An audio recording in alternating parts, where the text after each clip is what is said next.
Assalamualaikum warahmatullahi wabarakatuh. Sebelumnya perkenalkan, nama saya Novita Sari Nur Saputri dengan NIM 22065009. Kali ini saya akan menjelaskan tentang aplikasi GNU Octave, yang dimana video ini saya buat untuk melengkapi tugas mata kuliah praktikum telekomunikasi. Sebelum memasuki penjelasan aplikasi, kita download terlebih dahulu bagaimana cara mendownload GNU Octave tersebut. Kita buka dulu Chrome atau Google, tuh kita ketikkan saja GNU Octave, enter. Nah, di sini sudah terlihat GNU Octave itu pada halaman pertama. Kita klik saja. Selanjutnya sini udah ada tulisan download, langsung saja kita download. Nah, di sini sudah ada beberapa pilihan pilihan teman-teman menggunakan apa gitu. Karena saya kebetulan itu menggunakan Windows, jadi klik saja MS Windows. Dan di sini sudah ada beberapa pilihan link dari aplikasi GNU Octave. Ini ada tulisan installer atau yang zip. Sebaiknya yang installer karena itu dia langsung tidak perlu mengekstrak lagi. Berhubung saya sudah mendownloadnya itu zip, kita langsung saja membuka aplikasi GNU Octave.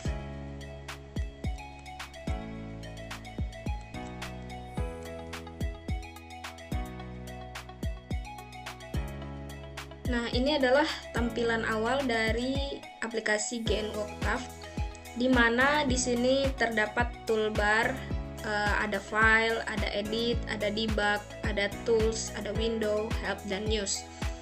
Dan di sini juga terdapat file atau berkas yang misalnya teman-teman itu membuat suatu projectnya itu di save di berkas ini gitu. Selanjutnya ini common history. Common history ini history misalnya kita membuat suatu project atau script, itu dia menyimpannya di sini gitu, historinya. Dan ini ada common window. Common window ini hasil dari script yang telah dibuat. Documentation, variable editor, dan disinilah editor inilah tempat membuat script. Nah, kalau misalnya kita membuat file baru, itu klik aja file, new script, atau bisa juga file atau Ctrl N. Kita klik dulu new script. Nah, di sini sudah terdapat, kita bisa langsung tulis aja script apa yang akan dibuat. Sebelum kita membuat script, kita buka terlebih dahulu job sheet yang menjadi panduan membuat script di GNU Octave. Kita buka dulu. Nah, ini adalah job sheet yang akan menjadi panduan untuk membuat script dari GNU Octave. Di sini bisa teman-teman baca petunjuk dari penggunaan GNU Octave dengan judul sinyal dan gelombang pada GNU Octave. Teori singkatnya, GNU Octave merupakan perangkat lunak berelemen dasar metrik yang digunakan untuk melakukan perhitungan numerik dan simulasi dengan menggunakan sintaks yang mirip dengan MATLAB. Langsung saja pada langkah percobaannya. Langkah percobaan yang pertama itu ada sintaks dasar Octave, yang dimana Octave dapat dijalankan langsung pada common window. Ekspresi dasar untuk perhitungan Octave ini contohnya 10 ditambah 10. Ini nanti hasilnya akan 20. Kita coba langsung aja ke script. Ini kita copy saja. Kita paste. Langsung aja kita run. Kita run kan. Karena belum di save, kita save aja dulu percobaan. Kita save. Nah, dimana kita bisa dapat melihat hasilnya, itu kita run. Nah, setelah kita run, inilah hasil dari 10 ditambah 10. Kita lihat lagi di editor, ini kan 10 tambah 10. Kita lihat lagi di common window-nya, itu hasilnya ends itu answernya itu 20, sama sudah sesuaikan dengan di job sheet. Selanjutnya itu Octave akan menyimpan hasilnya dalam variabel sementara bernama ends yang tadi. Selanjutnya kita bikin 10 tambah 10 titik koma. Kalau misalnya kita ingin menyimpan hasilnya itu pada variabel lain, contohnya tuh x sama dengan 10 tambah 10. Karena adanya variabel, maka kita harus membuat titik koma di belakang angka. Kita cobain.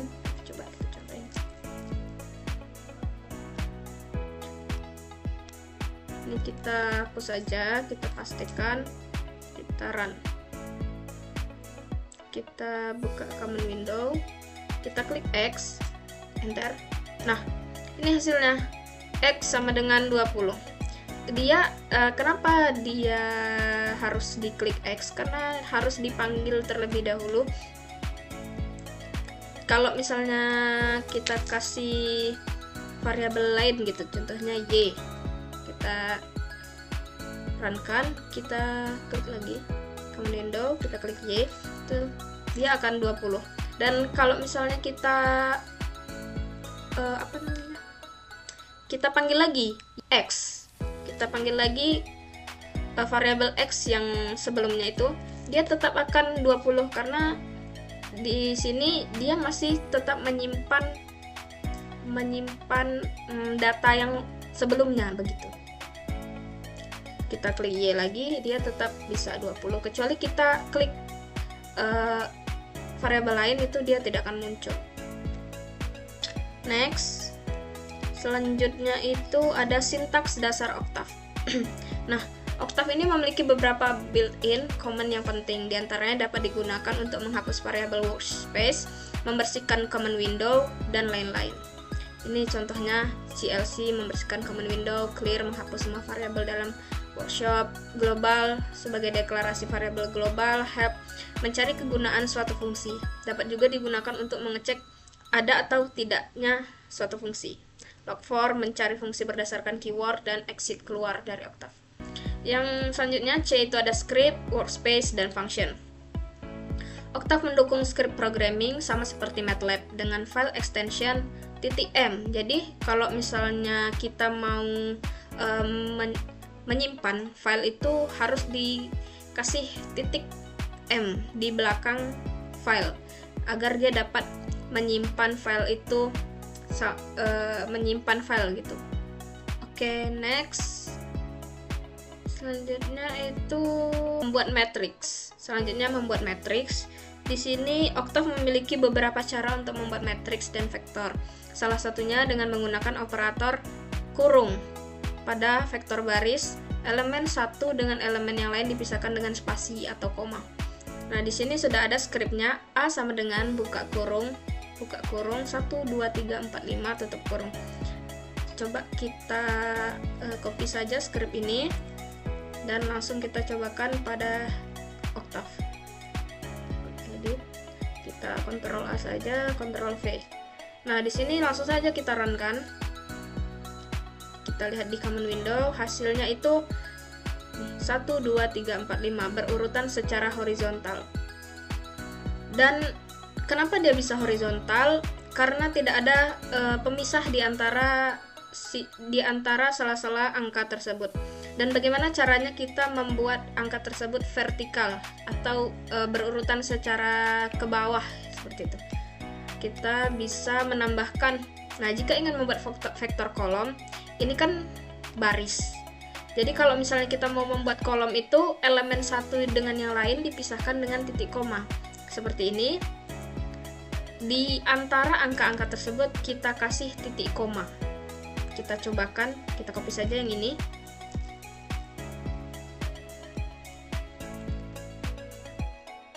Langsung kita runkan. Kita lihat di command window itu dia akan berurutan ke bawah. Oke, selanjutnya. Nah, di sini Octave mendukung pembuatan matriks 2x2. Jadi terdapat kolom dan juga baris. karena tadi kan di antara pemisah dari vertikal dan horizontal itu adalah titik koma. Jadi kalau misalnya ini tidak ada titik koma nih 1, 2, 3, maka dia akan secara horizontal gitu, secara horizontal atau sebagai baris. 1, 2, 3 itu dia berurutan ke samping. Sedangkan karena adanya titik koma ini, dia akan menjadi pemisah atau kalau dalam keyboard itu sebagai enter. Jadi 4, 5, 6 itu dia langsung berbaris di bawah dari 1, 2, 3 dan 7, 8, 9 begitu seterusnya. Kita cobakan saja langsung di script.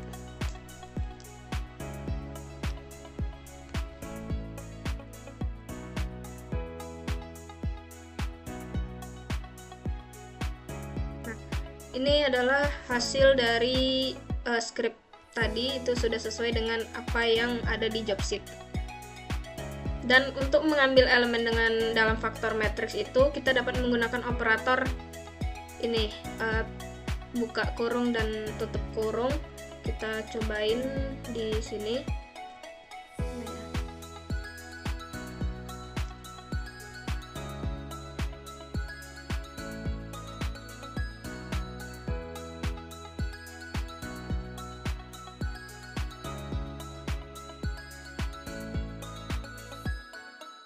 Ini adalah hasilnya. Nah, selanjutnya ini jika ingin mengambil elemen dalam rentang indeks tertentu, Anda dapat menggunakan notasi kolon titik 2 dalam tanda kurung saat referensi indeks. Jadi kalau dan perlu diingat bahwa oktav menggunakan indeks berawalan 1.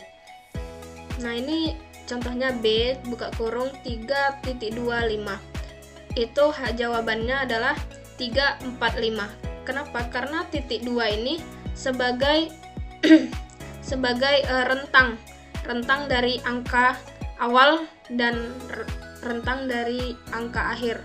3.25 berarti 345. Kalau misalnya ini 3.210 itu dia akan jawabannya 3, 4, 5, 6, 7, 8, 9, 10 begitu seterusnya.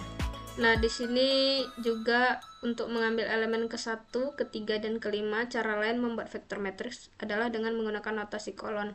Jadi kalau misalnya A sama dengan 1.25, A berarti rentang dari angka 1 sampai angka 5. Jadi 1, 2, 3, 4, 5. Nah, selanjutnya ini ada operasi matriks.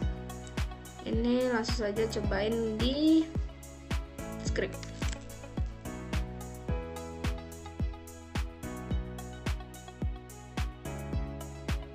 Nah, kalau misalnya ini hapus saja nih. Kita runkan. Nah, ini hasilnya dari script ini. Jadi A sama dengan 1, 2, 3, titik 2, 4, 5, 6, 1, 2, 3, titik koma, 4, 5, 6, titik koma, 7, 8, 9. Berarti dia itu matriks gitu kan. Dia terdapat baris dan kolom. Dan B honest 3 kali 3,3. Jadi A kali B. Jadi A dikali dengan B.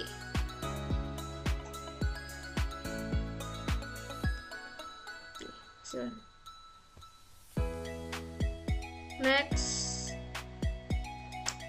di sini ada plotting. Plotting itu oktav mendukung fitur untuk menggambar plot 2 dimensi hingga 3 dimensi. Contoh melakukan plotting sinyal sinusoidal. Di sini kita akan membuat gelombang sinus. Kita coba copy saja.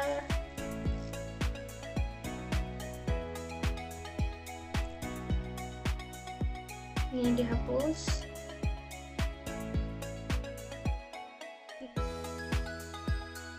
Jadi ini adalah hasil dari script yang telah di copy tadi. Di sini T ini adalah periode atau waktunya dari 0 0,01,22. Nah, di sini X itu variabel X, sin 2 dikali pi 3,14 dikali T. T ini ambil dari sini periodenya. Jadi misalnya kita akan bikin 3 misalnya. Coba.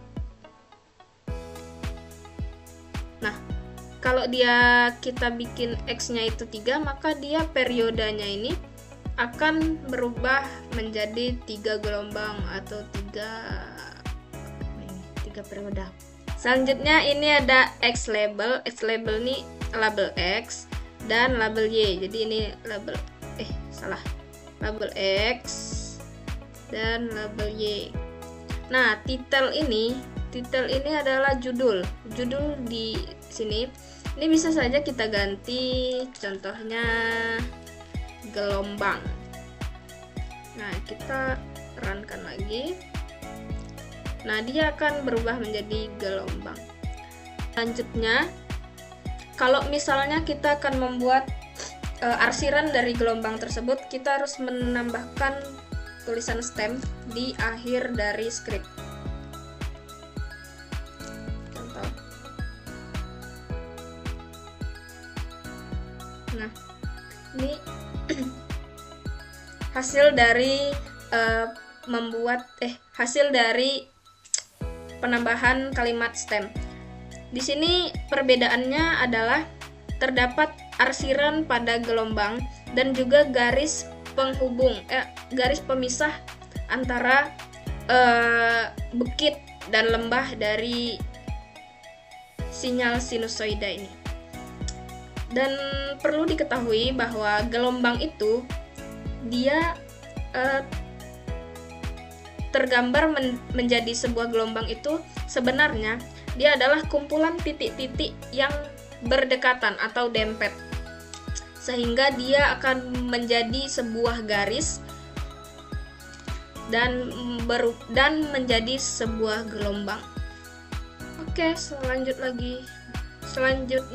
itu script yang kedua. Ini masih tentang gelombang. Script keberapa tadi? 2 atau 3 lah. Kita copy.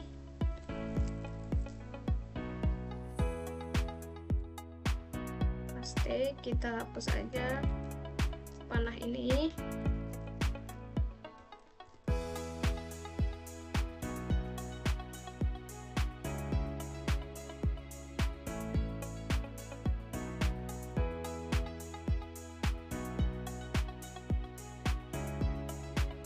Kita coba runkan. Nah, ini adalah hasil dari script tersebut. Ini T adalah periode, X1 itu label X1, X2 itu label X2, hold on, plot itu apa tadi ya, plot? Lupa saya. Dan legend ini nih ini sinyal 1 dan sinyal 2. Nih gambar yang kotak ini. Dan kalau misalnya kita ubah lagi, ini menjadi 3, ini menjadi 3 juga lah. Kita run, kita lihat lagi. Nah, dia akan berubah menjadi gelombang dengan 3 periode, 3 lembah dan 3 bukit, seperti ini. Dan yang biru ini sinyal 1 itu berubah menjadi, tidak berubah ding, tetap 2 dia, salah saya rubahnya. Nah, ini kalau dia 2 itu gelombangnya lebih besar ya, X1 dengan X2, karena dia itu seperti kita lihat di X1 itu rumusnya sin 2 kali pi kali T, sedangkan di X2 itu sin kali 3, sin 3 kali pi kali 2 kali T. Jadi lebih rapat gitu, lebih rapat ya. Oke, selanjutnya lagi, next.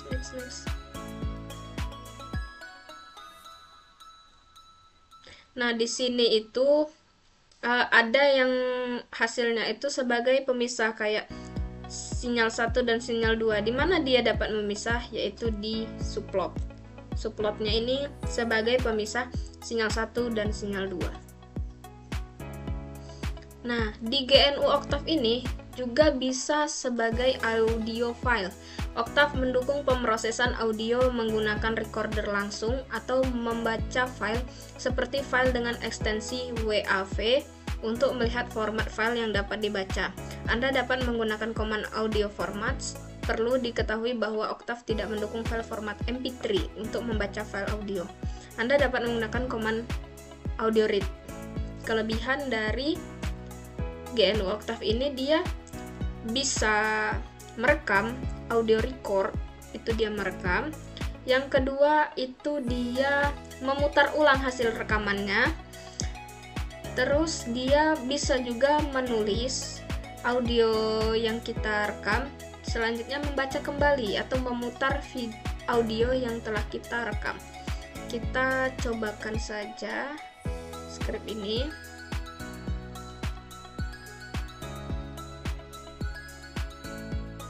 Copy, staykan aja di sini. Ini kita hapus aja. Oke, kita cobain ya. Bismillahirrahmanirrahim. Cek 1 2 3. Cek 1 2 3. Cek 1 2 3. Ada apa namanya nih? Tulisan. Seharusnya dia ada tulisan, tapi kenapa ini tidak terbaca atau tidak tertulis? Mungkin ada error. Kita ulang sekali lagi ya teman-teman. 1 2 3 4 5. 1 2 3 4. Tapi di speakingnya ini tidak terbaca. Ada apa ini kira-kira errornya nanti? Coba. Oke, mungkin itu saja penjelasan dari saya. Jika kurang jelas, saya mohon maaf yang sebesar-besarnya. Dan semoga sedikit ilmu yang dapat saya jelaskan itu dapat bermanfaat. Jangan lupa subscribe, komen, dan juga share. Jadi teman-teman kalau share video ini, semoga dapat pahala yang berlimpah. Amin. Terima kasih. Assalamualaikum warahmatullahi wabarakatuh.